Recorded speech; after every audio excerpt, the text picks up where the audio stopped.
Bonjour à tous, ici DirectStyle. Donc aujourd'hui je vais vous présenter les autres nouveautés d'iOS 8 que j'ai pas présentées dans mon test complet. Donc avant de vous présenter tout cela, je vais me rendre dans les réglages pour bien vous montrer que je suis sur iOS 8. Donc là, la bêta 1, qu'on peut voir avec le build de la bêta 1. Voilà, on va commencer avec une nouveauté des messages. Donc je vous ai présenté les nouveautés où on pouvait envoyer un message audio comme ça en parlant. Et surtout que je vous ai pas dit que ça s'expirait au bout de 2 minutes. Et là, c'est pareil pour les messages en vidéo. Et là, maintenant, vous avez une section détail, on peut envoyer notre localisation actuelle, la partager et ne pas déranger la conversation. C'est-à-dire que vous pouvez la mettre en veille. Voilà, comme ça, ils ne vont pas vous déranger. Voilà, puis là, vous avez tous les détails de votre conversation, toutes les photos que vous avez envoyées avec la personne avec qui vous conversez. Dans cette nouvelle version d'iOS, le Spotlight est censé être amélioré, mais moi ça le fait pas. Vous voyez bien que j'ai montré Harry Potter, c'était censé me montrer le résultat des films sur l'iTunes Store et ça me le fait pas chez moi.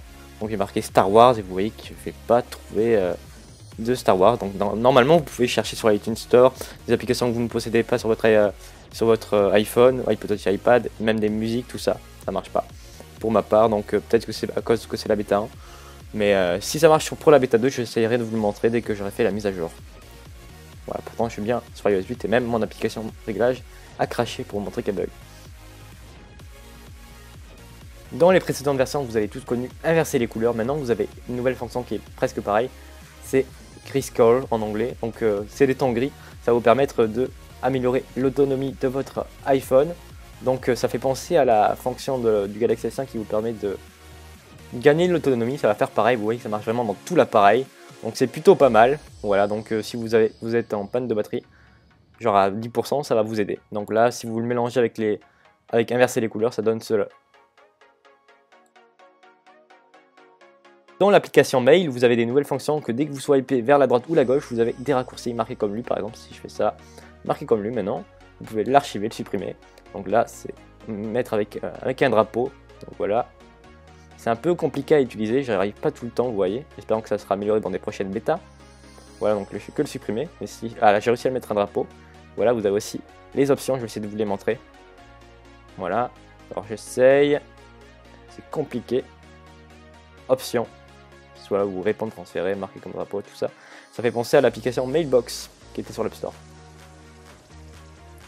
Maintenant, vous pouvez rechercher des photos, par exemple avec leur localisation depuis l'application. Donc si je marque Paris, vous avez carrément tous les arrondissements où j'ai pris des photos. Donc voilà. Par exemple dans le 4e, voilà, vous avez les adresses, les rues, tout ça. Voilà, donc vous voyez. Maintenant, même pour modifier les photos, vous avez carrément, ça a été revu par Apple. Vous voyez, maintenant c'est un nouveau style. Alors que vous pouvez toujours toucher les photos, améliorer la luminosité, mettre des effets, traitement, transfert, instantané, chrome, on va montrer classe, tout ça fondu, noir. Mono, moi je vais personnellement en mettre aucun.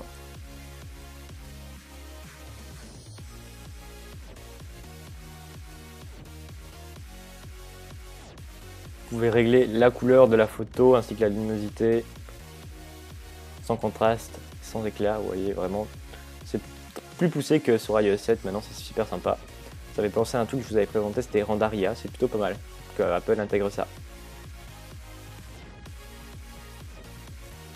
La vidéo se termine, c'était DirectStyle pour montrer toutes les nouveautés de l'iOS 8 que je vous ai pas montré dans mon test complet. Si vous avez aimé la vidéo, n'hésitez pas à mettre un pouce bleu, à la commenter et à vous abonner à ma chaîne YouTube.